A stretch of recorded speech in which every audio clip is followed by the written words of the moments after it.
గురువులందరికీ నమస్కారం. మన ఆత్మ బంధువులందరికీ కూడా వందనాలు. ఈరోజు నాకు ఈ అవకాశం ఇచ్చినందుకు చాలా సంతోషంగా ఉంది.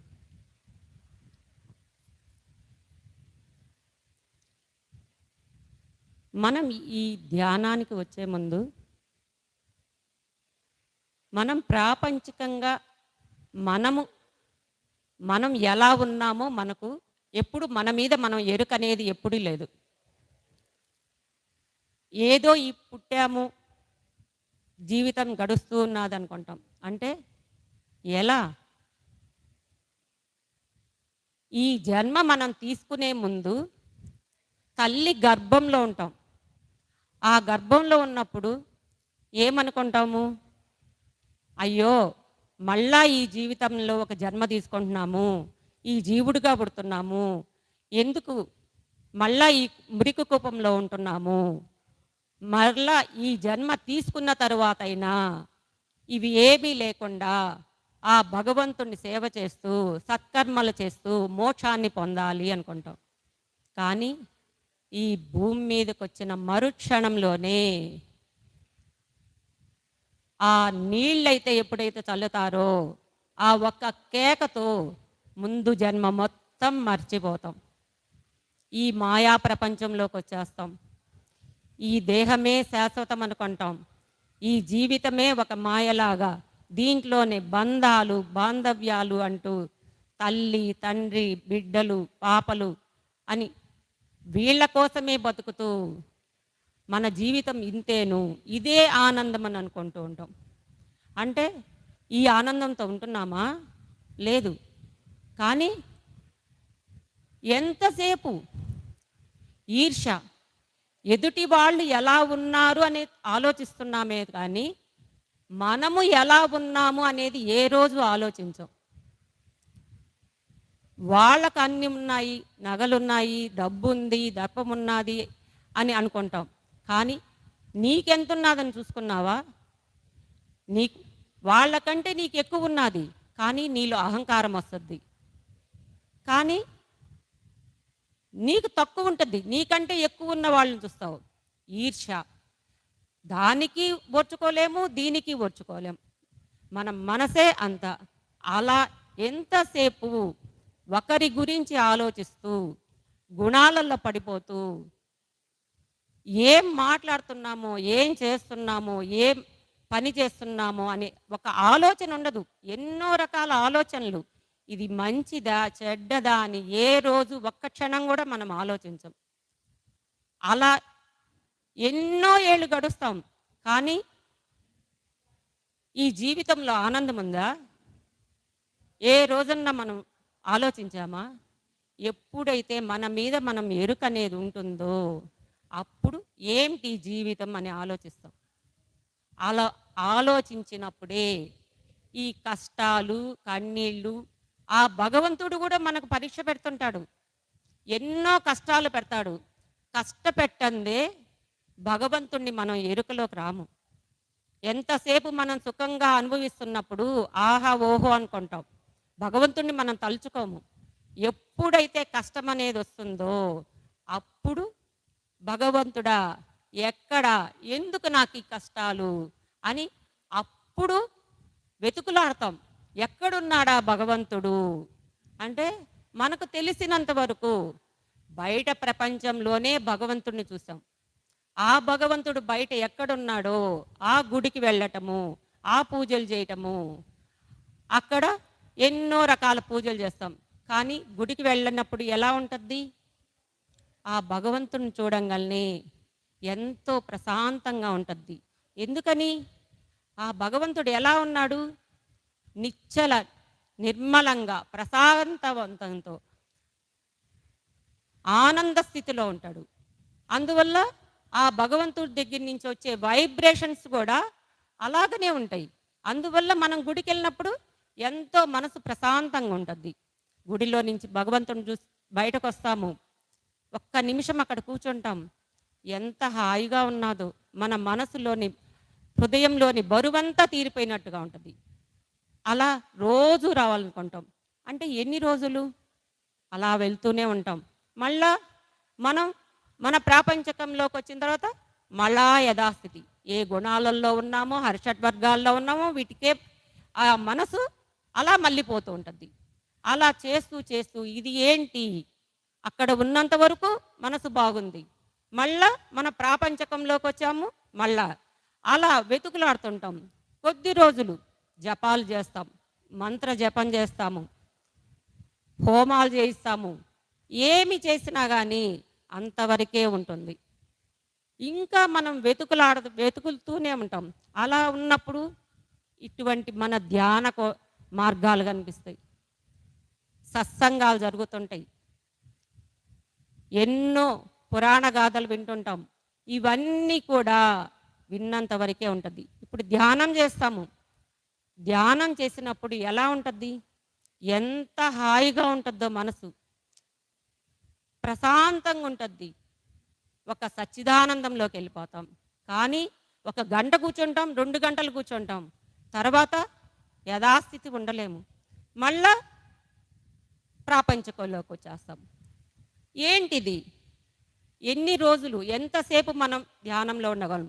ఆ స్థితి మనకు ఎలా ఉంటుంది? ధ్యానంలో ఎలా నిశ్చల స్థితి ఉంటామో ఆ స్థితి మనకు ఎలా నిరంతరం ఎప్పుడు వస్తుంది అని ఎప్పుడైతే మనలో ఒక తపన ఉంటుందో అప్పుడు ఒక గురువు మీదకి వెళ్ళద్ది.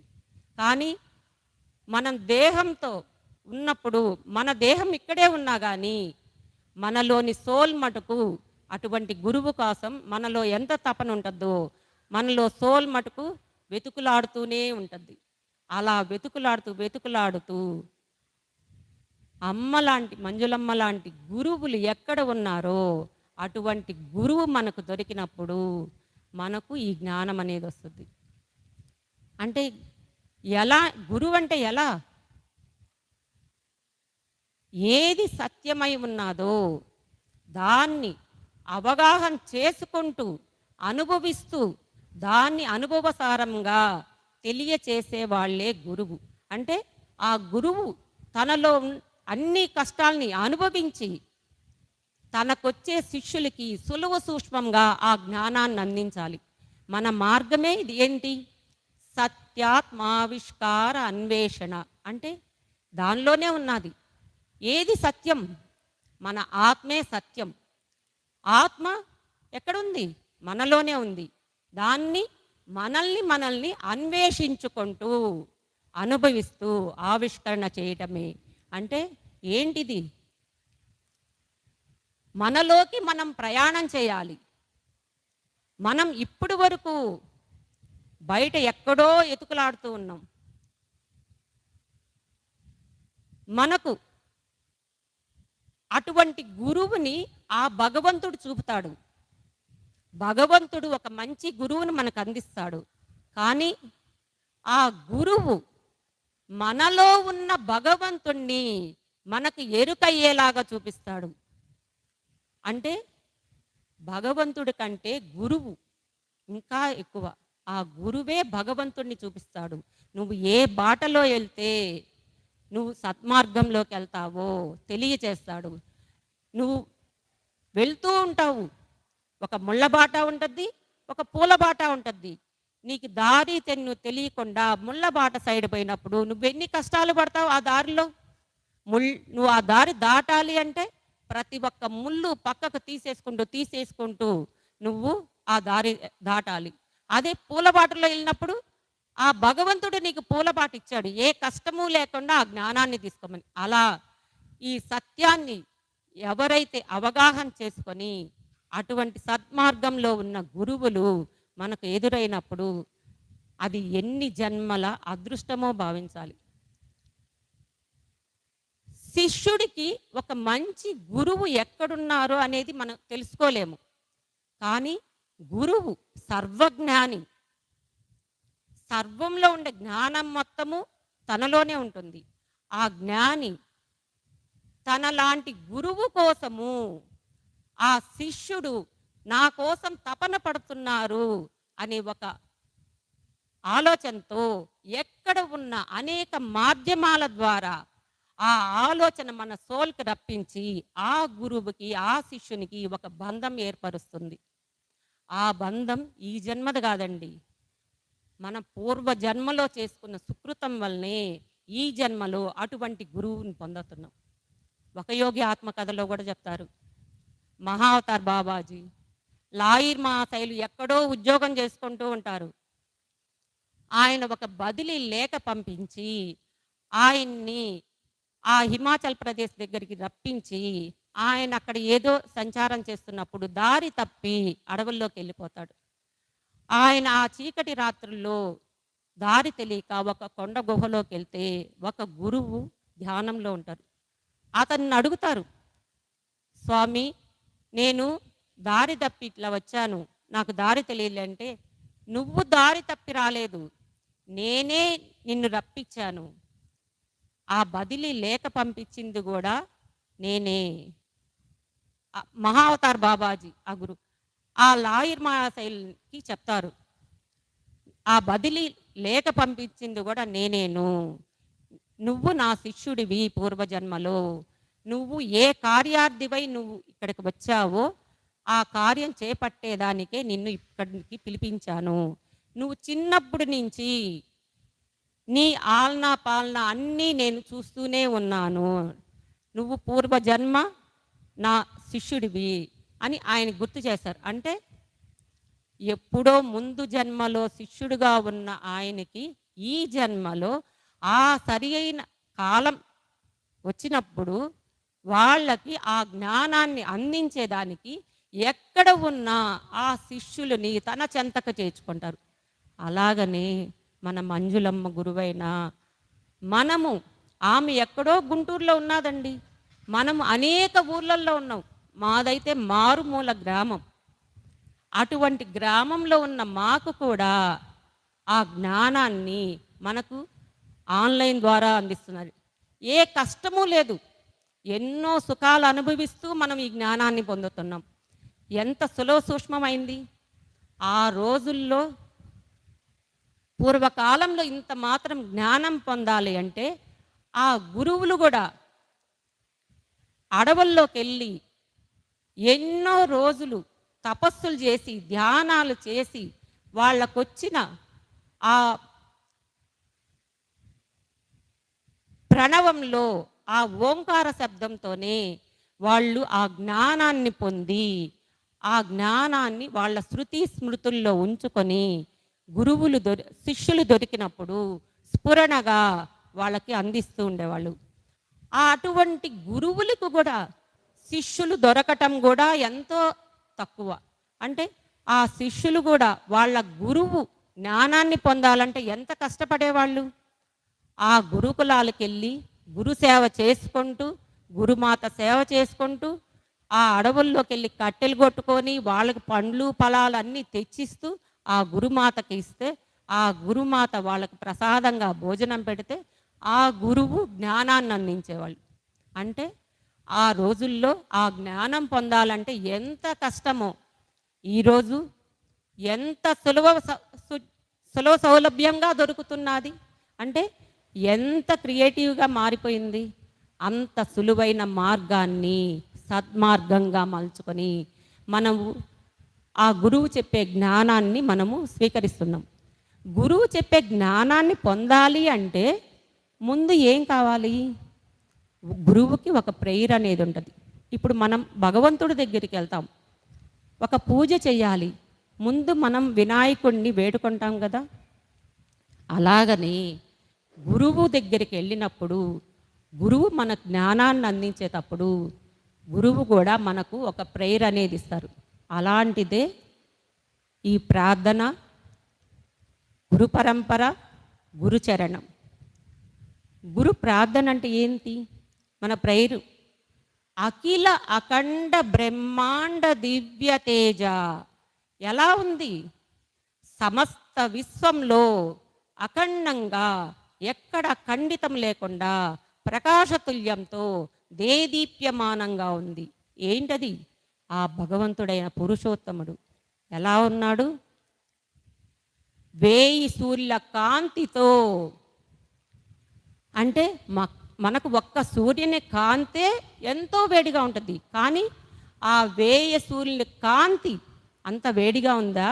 లేదు. వేయి చంద్రుల చల్లదనంతో, అంతటి వెన్నెల ఎలా ఉంటుందో చల్లగా ఉంటుందో ఆ ప్రకాశం కూడా అంతే చల్లదనంతో ఉంది. అంటే వేయి చంద్రుల ప్రకాశము, వేయి చంద్రుల చల్లదనంతో ఆ ప్రకాశం జ్ఞానం ఎంతో సచంద్ర హృదయంలో దేదీప్యమానంగా ప్రకాశవంతంగా ఉన్నాడు ఆ భగవంతుడు. అలాంటి భగవంతుడు ఎలా ఉంటాము? మన శిరస్సున ఉంచుకుంటాం. ఎలా? మన శిరస్సు మీద ఏముంది? సహస్రారం. సమస్త జ్ఞానాన్ని అందుకునేది ఆ సహస్రారం నుంచే. అలా మన తల మీద ఆ పాదుకులు, ఆ పాదుకులు అంటే ఏంటి? మనం ఒక గుడికి వెళ్తాము, పాదుకులు అంటే ఆ బాబా గుడికి వెళ్తాం. మన జనరల్గా బాబా పాదాలు అనుకుంటాం, కాదు, వాళ్ళ యొక్క జ్ఞానం ప్రకాశం.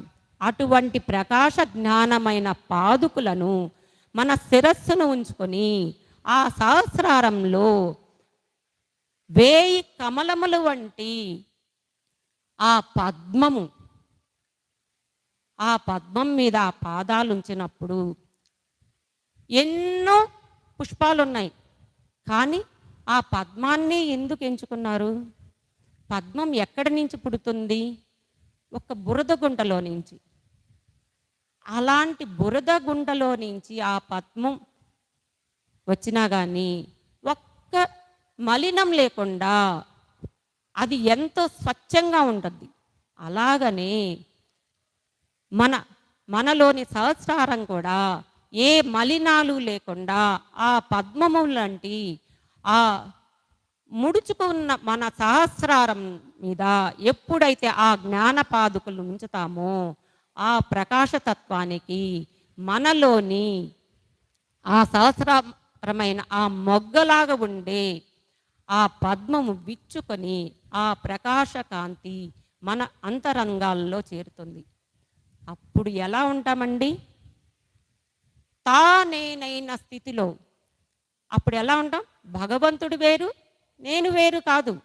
తానేనైన స్థితిలో ఉంటూ వినయ విశ్వాస భావోన్నత ప్రియత్వంగా, అంటే సర్వం నీవే అనే ఒక ఆ భగవంతుడి మీద నమ్మకం ఉండి ప్రతి క్షణం మన మతిలో ఇంకా ఏ ఆలోచనలు ఉండవు, ఏ మలినాలు లేకుండా ప్రతి క్షణము ఆ భగవంతుడి మీదే ధ్యాస ఉంటాం.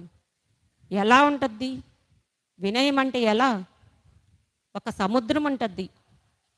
సముద్రం ఎంత విశాలంగా ఉంటుంది.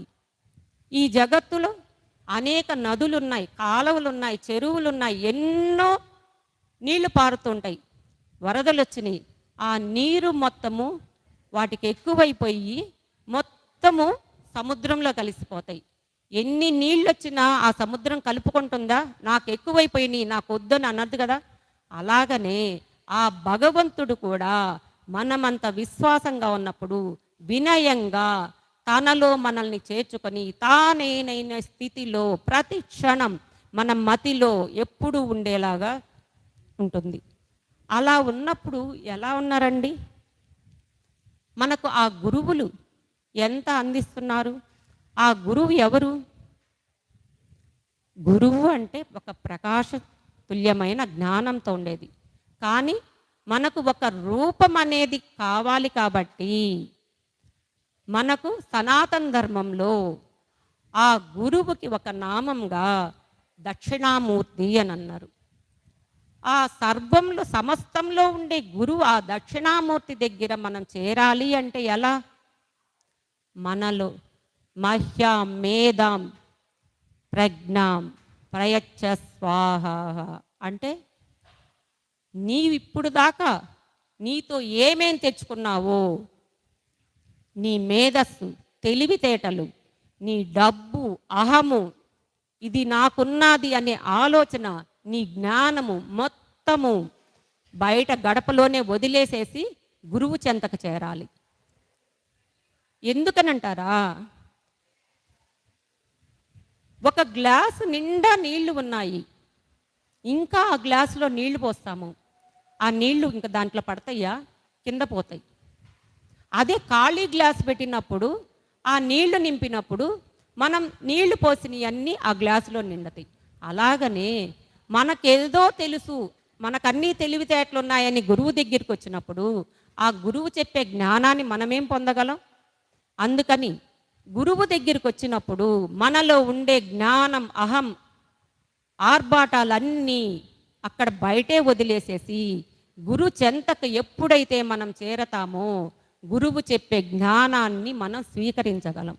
అలా అలా వచ్చిన గురు పరంపరలో నుంచే దక్షిణామూర్తి, నారాయణుడు, ఆదిశంకరాచార్యులు ఆదిశంకరాచార్యులు చూడండి, అద్వైతాన్ని 4 మూలలా చాటి చెప్పాడు. అలా ఆ గురు పరంపరలో ఎంతోమంది గురువులు ఉన్నారు. కానీ మనం కొంతమందినే తెలుసుకుంటూ అమ్మ గురువైన విశ్వపూర్ణ కైవల్య సచ్చిదానంద స్వరూప సాక్షి, ఆ తర్వాత జ్యోష్ణ పరిమళ పరిపూర్ణేశ్వరి మంజులమ్మ గారు, తర్వాత మోహన్ సార్, జగత్పూర్ సత్యపూర్ణ జ్ఞాన సాక్షణ్య మహాత్మ, ఇటువంటి గురువులతో మనం ఆ బ్రహ్మ జ్ఞానాన్ని అందుకునేదానికి గురు పరంపర మొత్తము మనకు ఉన్నది. కానీ ఈ గురు పరంపరలో ఎంతోమంది ఉన్నారు. ఆ పరంపరలో మనల్ని కూడా ఒక భాగం చేసుకున్నారు. ఎలా? మన తల్లిదండ్రులు పెట్టిన నామం మనము ఈ పాంచభౌతిక దేహానికి సంబంధించింది. కానీ ఆ గురువులు ఇచ్చే ఆత్మనామం గురు పరంపర మొత్తానికి ఈ జన్మకే కాదు అనేక జన్మలకి కూడా నువ్వు ఈ గురు పరంపరలో నుంచే చెందిన దానివి అని. అంటే అటువంటి ఆత్మనామాన్నిచ్చి మనకు గురువులు ఆ ఆత్మస్వరూపైన ఆ గురువుల్లో మనల్ని ఒక సభ్యులు చేశారు. అలా గురు పరంపర మొత్తము మనకు జ్ఞానాన్ని అందిస్తూ ఉన్నది. అలా జ్ఞానాన్ని అందిస్తూ ఉన్నప్పుడు ఆ గురువుల్ని మనం ఎలా సదా స్మరణలో ఉండాలి. ఆ గురుచరణమే మనకు ఒక మంత్రంలాగా ఇచ్చింది. శ్రీ గురు చరణం స్మరణం శరణం. అంటే శ్రీ గురు అంటే ఏంటి? మన ఆత్మ. మన ఆత్మే మనకు గురువు. అటువంటి గురువుని ఎలా ప్రతి క్షణం స్మరణ చేస్తూ ఎల్లప్పుడూ అదే స్మరణలో ఉండాలి. నీ ఆత్మ గురువే నీకు గురువు, నీ ఆత్మే నీకు గురువు. అలా శ్రీ గురు చరణం స్మరణం శరణం, శ్రీ గురు హంస మంత్ర తన్మయ చింతనం. శ్రీ గురు హంస అంటే నీ శ్వాసే నీకు ఒక మంత్రం లాగుండి, నీ శ్వాస ఎలా ఉంటుంది? మనం ఉచ్ఛ్వాస నిశ్వాసాలు చేసేటప్పుడు మనం ఒక తదేక దీక్షతో మనం దాన్ని చూస్తున్నామా? మన ప్రమేయం లేకపోయినా మనలో ఆ ఉచ్ఛ్వాస నిశ్వాసాలు అనేది జరుగుతూ ఉంటాయి. అలాగనే మనలో ఈ మంత్ర చరణాలు కూడా ప్రతి క్షణం మన ప్రమేయం లేకుండా ఆ గురుచరణ నామస్మరణ తదేక దీక్షతో ఎప్పుడు ప్రతి క్షణం నీలో జరుగుతూ ఉండాలి. నీ శ్వాస ఎలా జరుగుతుందో నీ మంత్రోచ్చరణ కూడా అలాగే జరుగుతూ ఉండాలి. అలా ఉన్నప్పుడు నీవెలా ఉంటావు? ఇహపర సౌఖ్య కైవల్య పరమపదం. అంటే ఇహంలో నువ్వు పరంగా ఉన్నా, అంటే నీవు జీవించి ఉన్నా, నీకు పరంగా ఉన్నా ప్రతి క్షణం నీకు ఆ కైవల్య ప్రాప్తితో సదా ఎప్పుడు ఆ భగవంతునితో నువ్వు లయమైపోయి ఉన్నట్టుగా ఉంటుంది. అలా మనకు ఈ గురువులు మనకి ఈ ప్రేయర్ అనేది మనకు అందించారు. ఈ ప్రేరేనా, ఈ ప్రేయర్ ఒక్కటే కాదు, మనం ఈ జ్ఞానం పొందాలంటే మనకు ఒక షట్చక్ర విన్యాసం కూడా ఇచ్చారు. అలా ఆ షట్చక్ర విన్యాసం అంటే ఏంటి?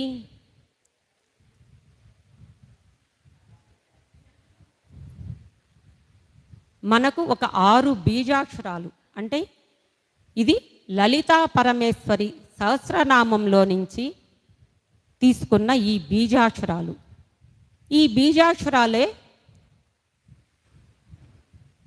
ఓం అనేది శివం, కొరవ 5 బీజాక్షరాలు శక్తి స్వరూపాలు.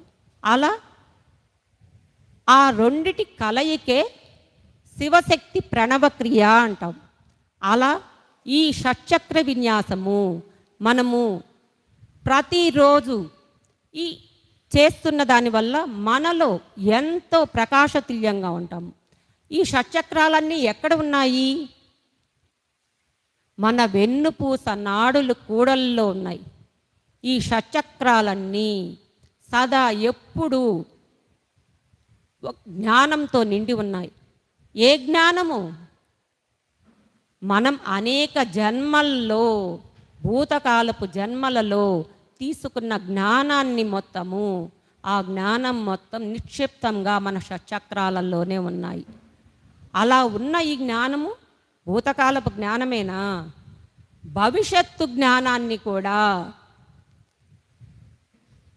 సర్వంలో ఉండే భవిష్యత్తు జ్ఞానాన్ని కూడా మనం తీసుకుంటూ ఈ షట్చక్రాల్లో ఉండే జ్ఞానంతో ఏకీకృతమయ్యి మనము ఎంతో ప్రకాశతుల్యంతో ఉంటాం. ఈ షట్చక్రాల బీజాక్షరాలు ఏంటి? శ్రీం అంటాం.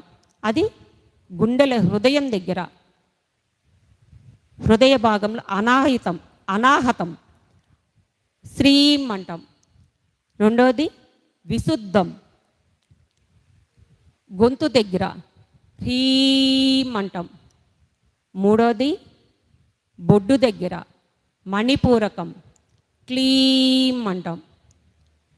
నాలుగోది బొడ్డు కింద బెత్తెడు కింద స్వాదిష్టానం ఐం అంటాం. ఇంకా మూలాధారం మనకు వెన్ను చివర ఉంటుంది, అది సౌ అంటాం. అలా అక్కడ నుంచి ఒక దారం పట్టి వెనక నుంచి తీసినట్టుగా మన సహస్రారంలోకి అక్కడ ఏమంటాం? ఓం. ఆ సహస్రారం నుంచి గొంతు దగ్గరకు వస్తాం. మళ్ళా విశుద్ధం, అక్కడ హ్రీం అంటాం. మళ్ళా హృదయం దగ్గరికి శ్రీం అంటాం. అట్లా ఒక మాలలాగా మనకు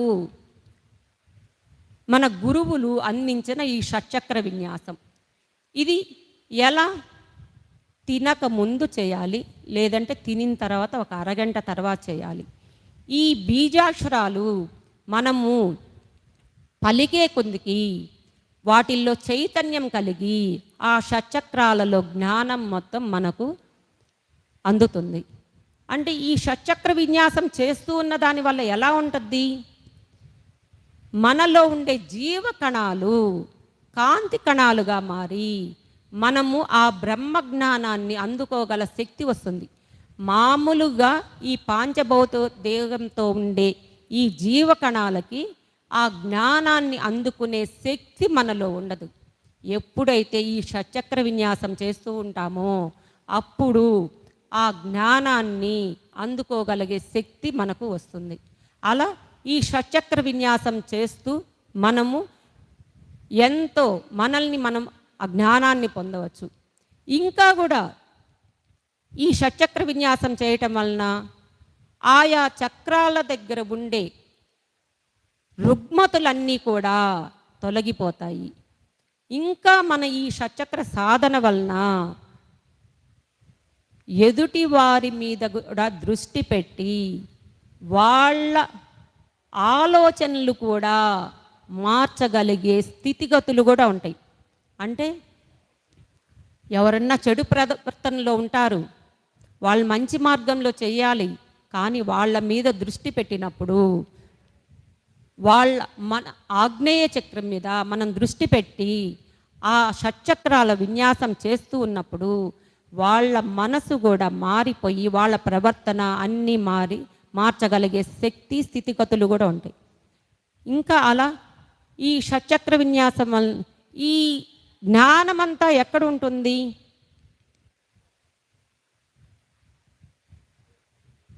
మూలాధార చక్రంలో ఉంటుంది. సమస్తము శక్తి అంతా ఈ మూలాధార చక్రంలోనే ఉండి ఆ శక్తిని సహస్రారం అనే శివానికి లయమైనప్పుడు ఆ జ్ఞానం మొత్తం పొందుతాము. ఈ షట్చక్ర విన్యాసం మనం వెనక నుంచి మూలాధారం నుంచి సహస్రారానికి తీసుకున్నప్పుడు చంద్రనాడి మనకు యాక్టివేట్ అవుద్ది.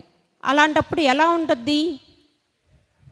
మన హృదయం ప్రియత్వంగా ఆనందంగా ఒక ఆనంద స్థితిలో మనం ఈ జ్ఞానాన్ని పొందుతాం. అలా కాకుండా ఎప్పుడైతే ముందు నుంచి తీసుకుంటామో సూర్యనాడి యాక్టివేట్ అవుద్ది. మనం ఎలా ఉంటాం? అప్పుడు కోపాద్వేషాలతో ఉంటాం, గుణాలల్లో పడిపోతాం. అలా మన స్థితిగతులన్నీ ఒక కోపంగా అహంకారంగా ఉంటాయి. అలా కాకుండా మన జ్ఞానం అనేది ఏంటి? ప్రియత్వ జ్ఞానం, ప్రేమతుల్యమైన జ్ఞానం. కాబట్టి మనము వెనక నుంచి చంద్రనాడిని ఎప్పుడైతే తీసుకుంటామో అప్పుడు ఆ జ్ఞానాన్ని మనము అందుకోగలము.